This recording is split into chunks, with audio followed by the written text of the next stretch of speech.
I live alone. This is something that happened just a few months ago. So my apartment is pretty standard for the most part. However, the front door opens right up to the outside and there's a small grass area there. To the right of that is the parking lot. Then there are several levels of units. Mine is on the first level. I was at home one evening after I had gotten back from work. I was in the kitchen cooking, and right in the middle of that, my doorbell rang.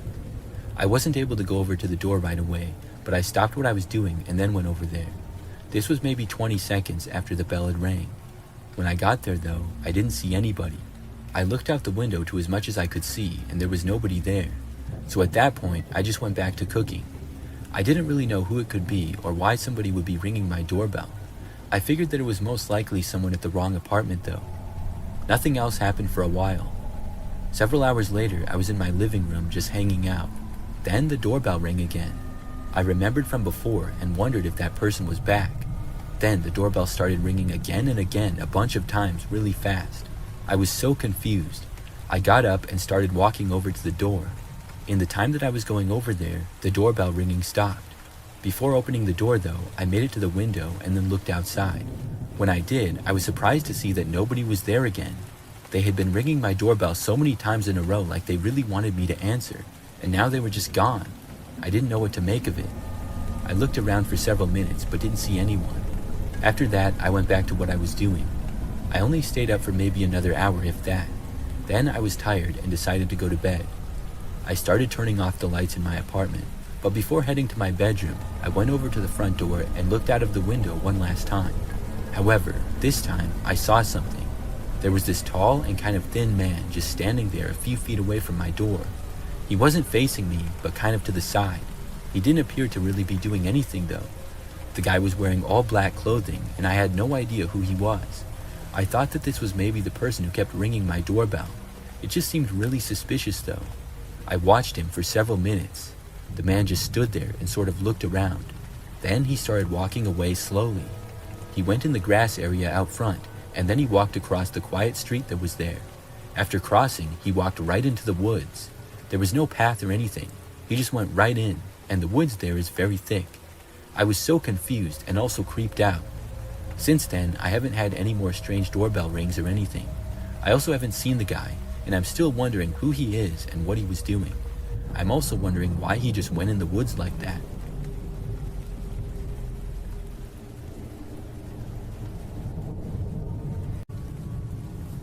It was about a year ago when my parents and sister went out of state for a sports tournament, and I was left alone in the house for 3 days. I'd never been home by myself for that long, and I thought it would be nice to have some peace and quiet. The first night went by without anything out of the ordinary. I watched a couple of movies, made some popcorn, and went to bed around midnight. I didn't think much of it when I woke up in the middle of the night with an uneasy feeling. It was not anything specific, just a weird sense that someone was watching me. I shrugged it off and went back to sleep. The next day, everything seemed fine. I spent most of the time inside, just relaxing and watching more movies. By the evening, the feeling started to creep up again, like there was someone there, even though I was alone. I checked the house to make sure that all the doors and windows were locked, and everything looked normal. I even walked around the yard for a bit to see if anybody was outside, but I didn't find anything. By the time the third night rolled around, I was starting to get a little jumpy. I woke up again between 2 and 3 a.m. and I heard footsteps outside. It wasn't anything loud, just faint footsteps like somebody was walking on the gravel path outside. My heart started to race a bit, but I convinced myself it was probably just an animal, maybe a raccoon or something. But I couldn't shake the feeling that I wasn't alone. I couldn't fall asleep again, so I grabbed my shoes and flashlight and I went outside to check things out and ease my mind. I walked around the house, shining the flashlight around, but there was nothing. I was starting to feel stupid about going outside alone in the middle of the night when I heard something from the woods behind the house. It was faint, but it sounded like a branch snapping, like something was walking through the trees. I don't know what made me do it, but I walked towards the sound. As I got about halfway from my house to the edge of the woods, I heard a loud, blood-curdling scream. I don't know if it was an animal or human, but it's a wild area behind my house, and it could have been a fox or a mountain lion. Either way, I freaked out, ran inside, and locked all the doors and windows. I peered through the curtains, trying to see if I could spot anything or anyone. I opened the curtains to a man standing close to the window staring directly at me. As soon as he saw me, he turned and sprinted towards the woods. I didn't sleep for the rest of the night, so I stayed up and watched more movies, and thankfully nothing else happened that night. When my parents came back the next day, I didn't tell them what happened. Since then, I've been home alone 5 more times, and I've never seen the man again. I don't know what he was doing and if the scream I heard was related to him or not, or just a coincidence from an animal, but it was a scary night.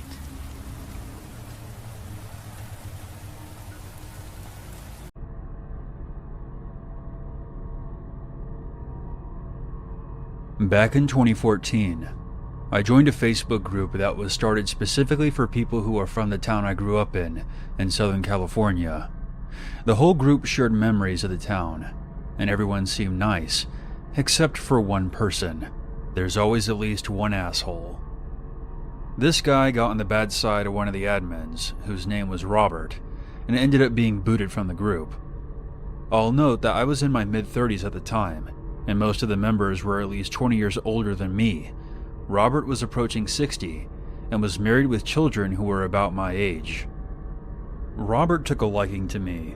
Since he was married, I didn't think his friendship would go any further than that, but I was mistaken. He said that I was a down-to-earth girl and was easy to talk to. He and I exchanged phone numbers, and he would message me quite a bit.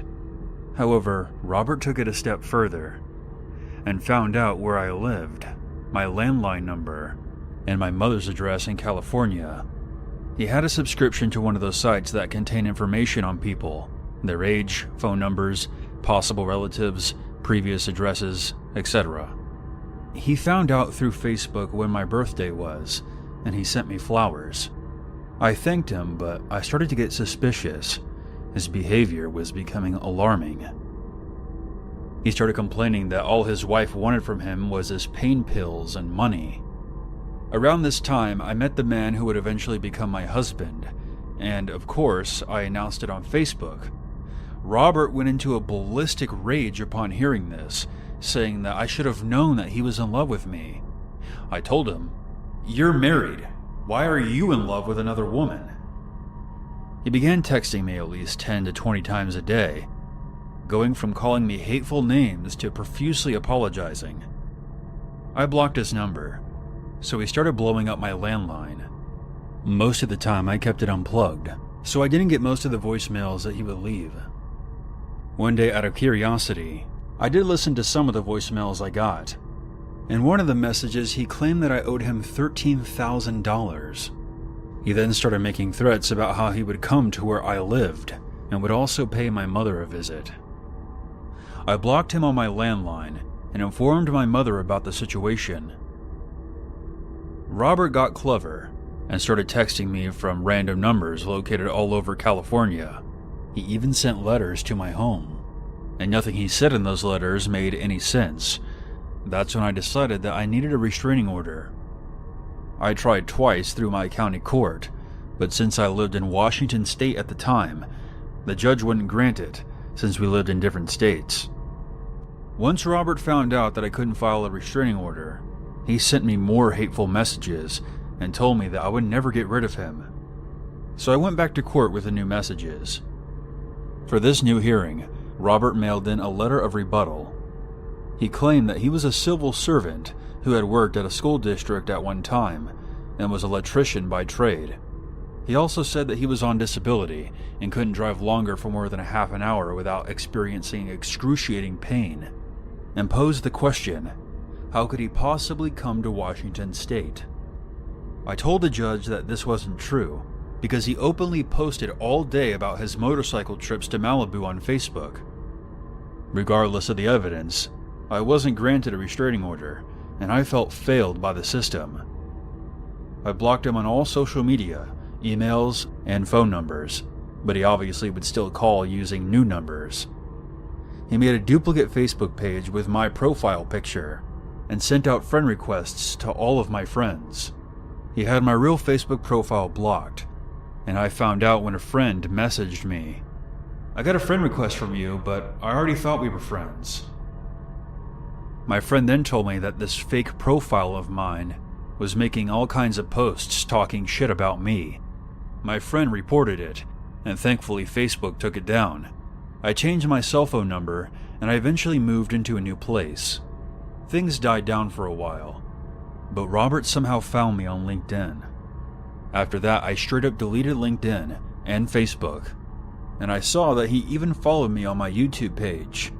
I don't know how to remove someone, so I just blocked him there.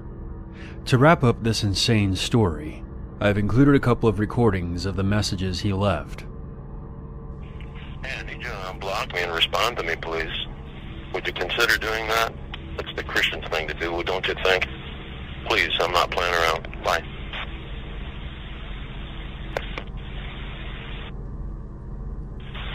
Look, if you don't respond to me, you're not leaving me too many choices here, and there only leaves me one, and I don't want to do that, and I don't want to blindside you. I wish you would just talk to me. We could work this out, but obviously you don't want that. But you're not leaving me much of choice, and I won't be going after a paycheck. Bye.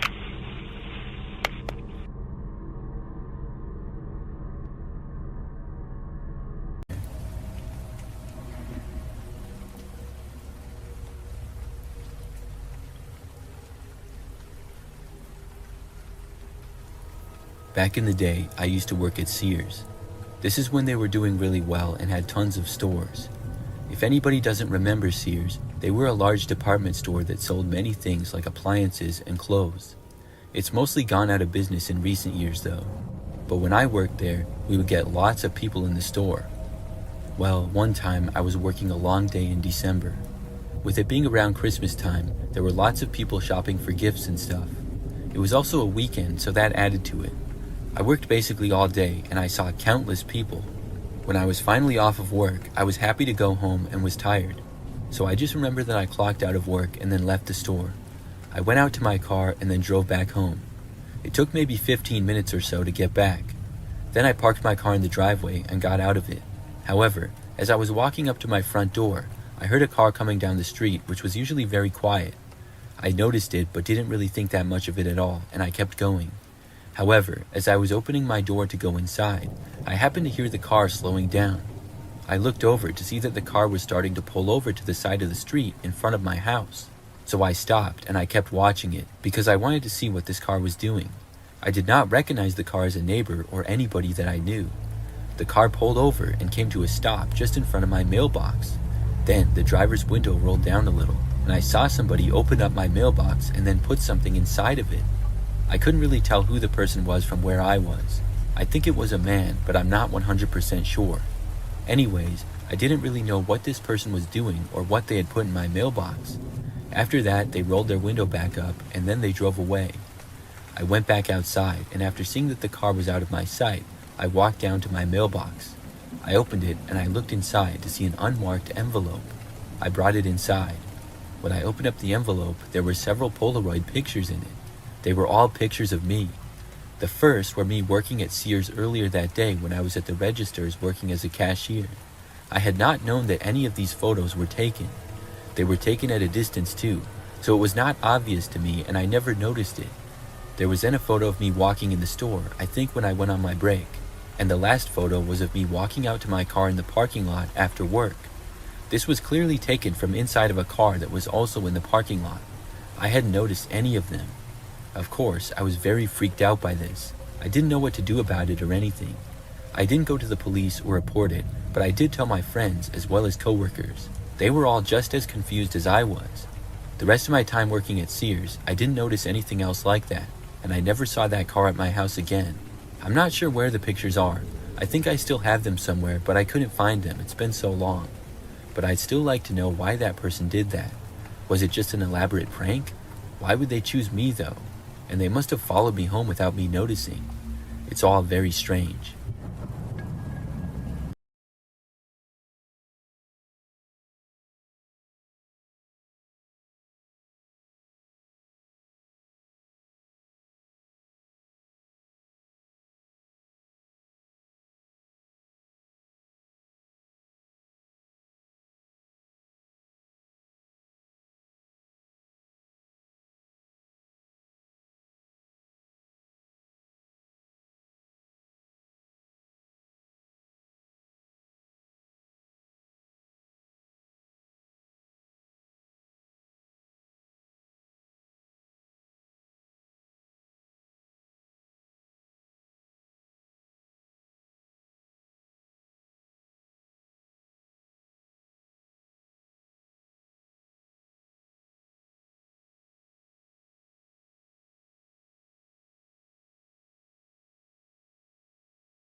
I'm one of those people that's always getting a new phone. I get one almost every year. For me, it's just a personal preference. A lot of times, I trade in my old phone for a new one, but that's not always the case. I happened to just buy a new iPhone a while back, but I still had my old one, so I decided to sell it on Facebook Marketplace. The phone was still pretty new, and I figured that somebody would want it. I listed it for a reasonable price, and within a day, someone had made me an offer. I sold it to them, and after receiving payment, I shipped it to the buyer, which was a man named Elliot. Now, everything seems normal, and it was. He got the phone, and I thought that was the end of that. But maybe like a week later, I got a friend request on Facebook from Elliot, the buyer of the phone. I didn't know him at all, other than that he bought my phone. I clicked on his profile, and I knew that he lived in the same state, in a city that was like an hour or two away.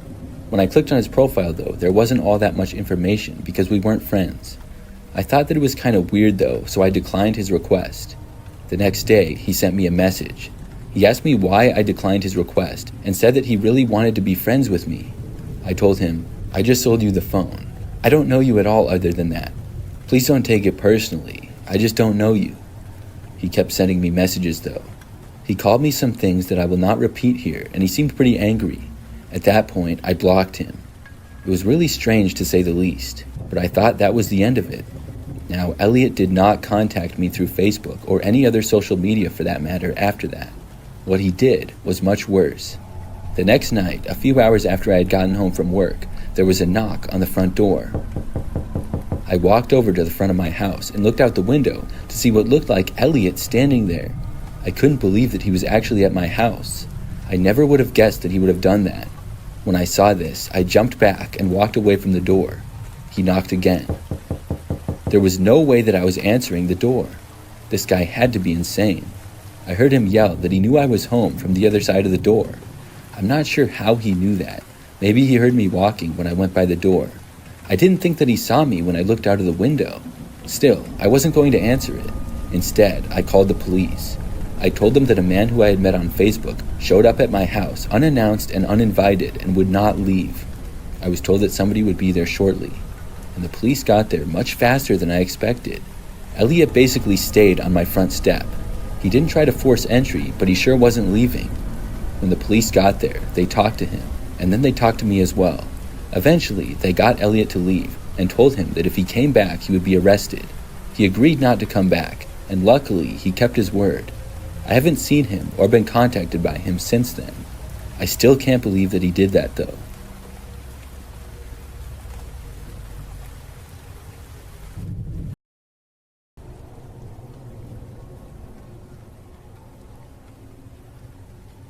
This happened when I was about 10 or 11, camping with my mom near a river in the woods. It was just the two of us out there, no one else around. The nearest farmhouse was a couple of miles away, but we were mostly alone. We had the tent set up and a small campfire going when a little before dark, this man arrived to our site. The area we were in was open to anyone wanting to camp, so it wasn't strange to see somebody else, but he had no gear with him at all. He made conversation with us and eventually came around to warning us that there were wild dogs in the area that we needed to watch out for. My mom and I were slightly uncomfortable because he didn't leave and said that he would stay at the campsite a while to protect us from the wild dogs. My mom hinted several times that we would be fine and that he was free to leave because we didn't need his protection. But he didn't leave. He stayed a long time, but there wasn't much we could do because it was a public campsite. He had the right to be there if he wanted, even though he had no camping stuff with him. Eventually, my mom told the man that we were going into our tent for the night, thanked him for keeping us company, and said that he could leave and we would be fine. I asked my mom quietly if he was going to hurt us, and she said of course not, but I could tell by the way her voice cracked that she was scared too. We didn't want to provoke him, but we didn't want to make him feel like we were scared either, so we just crawled into our tent while the man kept sitting on a log at the fire pit. I don't think my mom slept that night, as she had a knife close to where she lay in the tent. I watched the man through the flap in the tent for a while.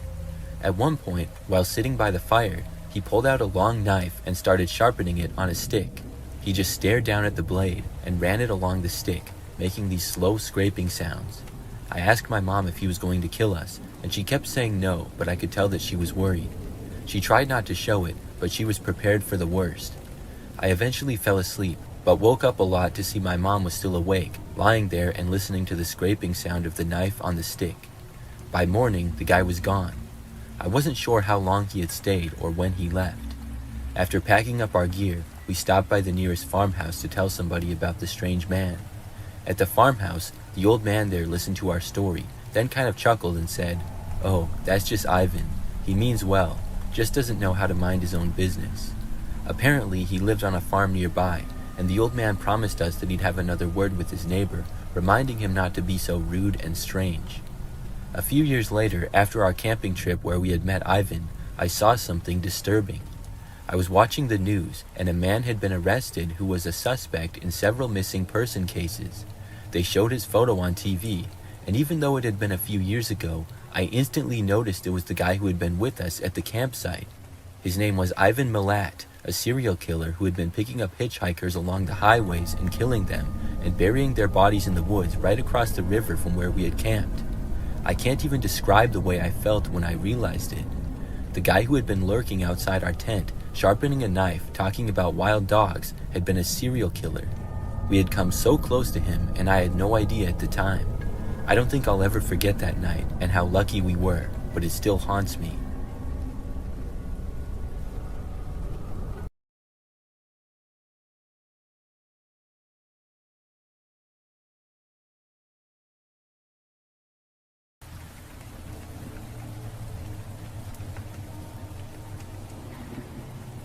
This is something really bizarre that happened to me last winter. I live by myself in a smaller one-story home. The neighborhood that I live in is somewhat typical. However, I know most of the nearby neighbors pretty well and get along with all of them. Last winter, we got a pretty bad snowstorm at one point. It was over a weekend, and it started one night at roughly 5 o'clock. The snow was supposed to last until early the next morning, and we were going to get several inches of it. Everything was normal other than the snowstorm, and I went to bed at about 11 p.m. and then woke up the next morning at probably like 7:30 or 8. My bedroom is at the front side of the house, and as soon as I sat up and looked out of the window, something shocked me. There was a snowman that was built and looking right into my bedroom window. The snowman was very well done and had eyes and a mouth made from buttons. It was probably about 5 feet away from my window. It spooked me at first until I realized what it was. But then, I wondered how it got there. I certainly hadn't made it. It had to have been my next-door neighbor's kids. My next-door neighbors were a husband and wife who had kids in their early teens and middle school ages. They were the only kids in the immediate area of the neighborhood. Still, it seemed kind of unlike them to do that. Why wouldn't they just build it in their own yard? Plus, they were usually well-behaved, and I didn't think that they would even go into my yard without permission. I went outside to snowplow my driveway. When I got out there, I saw my next-door neighbor. His name is Todd, and he was already out using his snowblower. I walked over to him at the end of the driveway and waved. He stopped his snowblower and said that I had a nice snowman in the front yard. I told him that I didn't know how it got there and asked him if his kids had made it. He said no. He told me he had been inside with his kids watching a movie the night before. He assumed that I had made the snowman. We just joked about it after that, though. It was a pretty funny thing, but also a little bit strange. After that, I finished clearing my driveway and went back inside. The temperatures that we were having were in the high 20s all the way up to the mid-30s. This created good snowball or snowman snow. Fast forward to the next morning, I woke up and then went into the kitchen. The kitchen is at the back side of my house, and there's a window out to the backyard. When I looked out of it, there was another snowman. It hadn't been there the day before, and it was facing the back window, looking right at me just a few feet away. Somebody had made another one. This one, like the first, was very well made, but unlike the other one, it had some different props. Instead of just having a face made out of buttons, it had a gardening shovel used as its hand, and it was made to look like it was holding a pitchfork. I realized that the shovel and pitchfork had come from my garage. I went outside and then went to the garage. The back door was left open. Nobody was inside of it though. I was really creeped out now. Somebody was going into my yard in the middle of the night and making snowmen. This time they had entered my garage. I had left the door unlocked by accident, and I made sure to lock it. When whoever it was made a snowman in the front yard, I thought it was funny. But now that it was in the backyard and they went inside of my garage without permission, this was too far. Still, I had no idea who was doing it. At night, I never heard or saw anything. That night, I even looked out of the windows multiple times before going to bed. I didn't see anybody though. The next morning when I got up, both of the snowmen were destroyed. They were just gone and nowhere to be seen. Somebody had tore them down. I was really weirded out by the whole situation. After that, there were no more strange occurrences though. No more snowmen and no more strange things happening. I still wonder to this day who did that.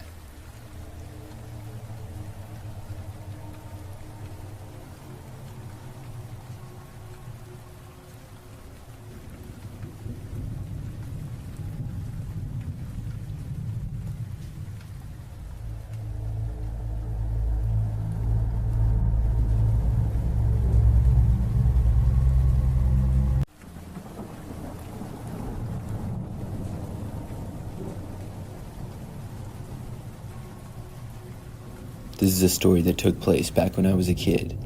I was probably somewhere between the ages of 8 and 10. At that age, I loved Christmas, mainly because of all the things that I would get. I lived with my parents, brother, and sister in a 2-story home in a typical neighborhood. Each year, we would do lots of decorating inside and outside of the house. Our Christmas tree would go in the corner of our living room, and all the presents would go underneath it. On Christmas Eve that year, we went to my grandparents' house, and then we were going to my uncle's on Christmas. That night on Christmas Eve, after we all went to bed, I had a difficult time falling asleep. I usually did when I was a kid because I was always so excited for Christmas. I finally was able to doze off for a bit, but woke up sometime later when it was still the night. I remember just turning over to try to go back to sleep, but then I thought I heard a noise. It sounded like it was coming from downstairs. My bedroom was the closest to the stairs, and even I could barely hear it. I looked at the clock, and it was 2 a.m. I didn't know why anybody would be up at this hour. Being that young and a curious kid, I decided to go and look. I left my bedroom and then walked a few feet to the railing of the stairs that overlooked the living room. I looked down, and everything seemed normal. All of the lights were off, but the lights from the Christmas tree and the few other decorations were on, so I could see a little bit. I looked down at the tree for a little while longer. It was very large, and we always got the biggest tree that we could find. But then I saw somebody come out from behind the tree. It wasn't my dad or brother, but a random guy that I didn't know. As soon as I realized that it was a random guy, I turned and ran. I went to the end of the hallway where my parents' bedroom was. I woke them up and told them that there was some guy in the house. I remember that my dad got up to look. He came back a short time later and said that he saw somebody leaving the house through the window. The police were called, and when they got out to our house, searched all over our property. They didn't find the guy, but they did find that our window was broken. None of us had heard it break, so the guy must have quietly done it somehow. It was a living room window that was broken, and I think that I saw him not long after he got in the house, because nothing was even stolen. I think that he either saw me or heard me, and that scared him off. I'm just really glad that he didn't try to come upstairs or anything. It still really freaked me out knowing that somebody broke in. It took me a long time to be able to fall back asleep, but eventually I was able to. That was by far my craziest Christmas experience. Nothing like that has happened since, much less on Christmas. I still don't know who the guy was though and why he chose our house. I also don't know if the police ever found him.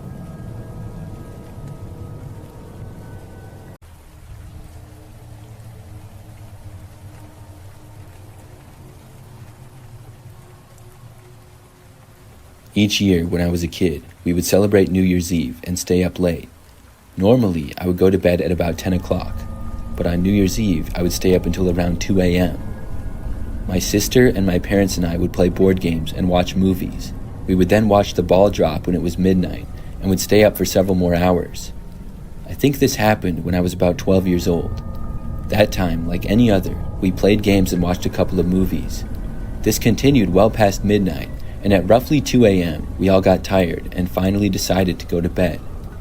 We could sleep in the next day because nobody had work or school. Our house was on a pretty quiet street. Other than that, it was a pretty typical neighborhood. I stayed up a little bit later than everybody else that night because I was watching a movie in the living room. When it ended, I finally went to bed. I remember getting back into my bedroom and turning out the lights. When I did, I could see very clearly into the front yard because of the moonlight. There was a woman standing in our yard. She was not facing me, and I didn't recognize her. I walked over to the window, and when I did, the woman turned and faced me. She saw me and then started to walk closer into my direction. This really creeped me out. Nobody was supposed to be in our front yard. Nothing like this had ever happened before. I moved away from the window and hid. I ducked down and laid on the floor so that she couldn't see me. My window was pretty large, and I did not have a cover on it at the time. Now, my bedroom was also on the second floor, so she couldn't directly reach me, but I was still terrified. I waited there, just hoping that she would go away. A few minutes went by. Then I heard something hit my window. I wasn't sure as to what it was. I started watching my window, and something else hit it. The woman was throwing sticks at it. She was trying to get my attention, and I don't know why, but I got up. I carefully looked out of the window again. The woman was still there and looking right up at me, this time closer. She said something, but I couldn't hear her. Then I saw her motioning for me to let her inside. I was not going to do that. She then walked to the side of the yard near the front door. Then she knocked on the front door. I didn't move. I was hoping that my parents or sister would wake up. I didn't have the thought to call the police for some reason. It just never entered my mind. The woman knocked on the door on and off for like 5 minutes. Finally, she walked away. I watched her from the window walk to the end of the driveway and then a little ways down. She then got inside of a vehicle and drove off. The whole situation was really bizarre, and it really confused me. The next morning, I told my parents about it. They had no idea what she could have been doing either. Luckily, though, she never came back.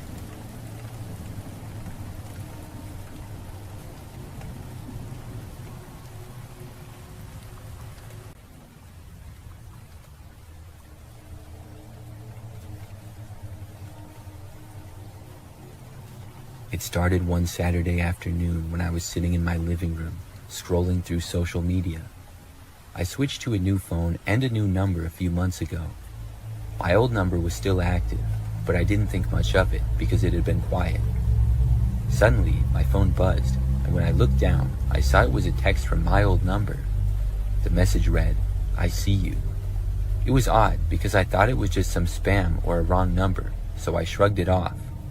A few hours later, another message came through saying, "You don't remember me?" I had forgotten to change my number on a few accounts, so it was possible that somebody had gotten a hold of it. I decided to reply, trying to keep it light, and I typed back, "Who is this?" The response was quick and said, "You know who I am." I didn't want to engage further, so I put my phone down and tried to watch a movie, but the messages nagged at the back of my mind. The next day, the texts continued, saying more creepy and odd things. I stopped replying for a while. Monday brought more messages, saying things such as, "I'm closer than you think," and "You'll remember me soon." I debated calling the police, but what would I even say? Somebody is texting me creepy things from my old number? It felt ridiculous. By Tuesday, I was on edge, and I couldn't focus at work. The messages were escalating, saying, "I know what you did last summer," and kept repeating, "You'll remember soon." I tried to block the number, but it kept coming through, so I finally decided to involve the police and see if they could do anything. I explained the situation, and they filed a report. The messages continued for all the next week, and I tried to ignore them as best as I could. I finally got a call from the police a week later. They had traced the text back to an old acquaintance from high school, someone I hadn't spoken to in years. He had been using some sort of app to send the messages from my old number. That night, I confronted him at his house, and his parents answered the door, so it ended up working out perfectly to involve them as well. It was awesome to see his face when he came downstairs and saw me talking to his parents and showing texts that he had sent to me. So that was the last problem I had with the kid, but it was still scary before I knew who was behind it all.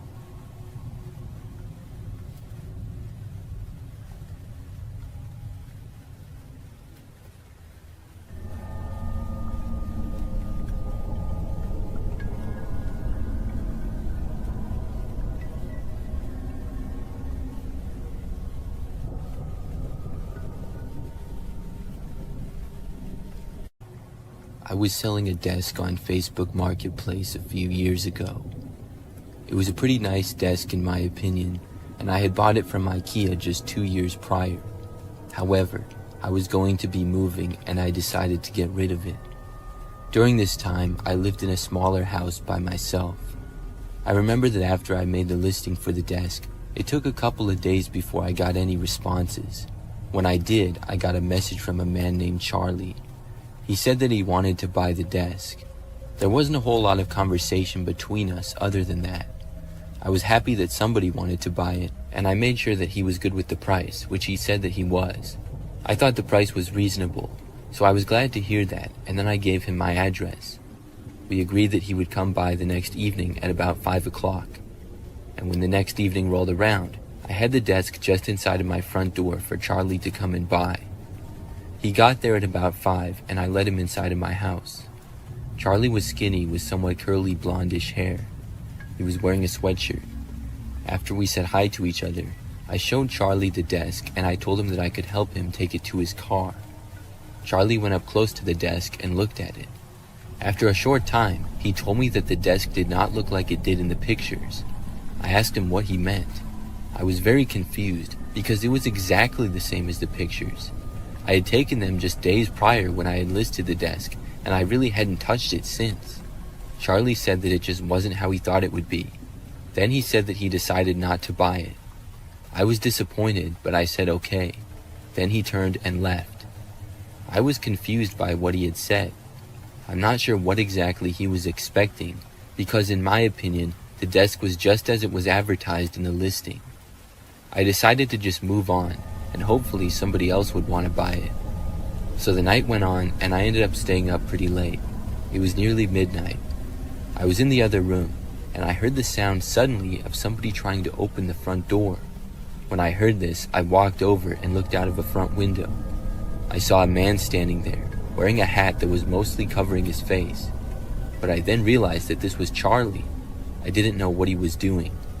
After literally trying to open my front door, he then walked away, but he didn't leave. Instead, he walked around to the back side of the house. He tried that door, which thankfully was locked. After that, things were quiet for a bit. Then he returned to the front. This time, he actually knocked on the front door of the house, but I was not going to answer it. After being at the front door, he moved to several windows. It seemed like he was trying to look inside. I had covers for most of them, but I could still see his shadow on the other side. After he was still in my yard prowling around for that long, I decided to call the police. I told them the whole story, and within 10 minutes, an officer was there. Meanwhile, Charlie had stayed there the whole time. When the police arrived, he tried running, but was quickly caught. He did not break in, and I think he ended up getting off for the most part. I have to think, though, that he was trying to find a good place to break into my house. I'm really glad that he didn't.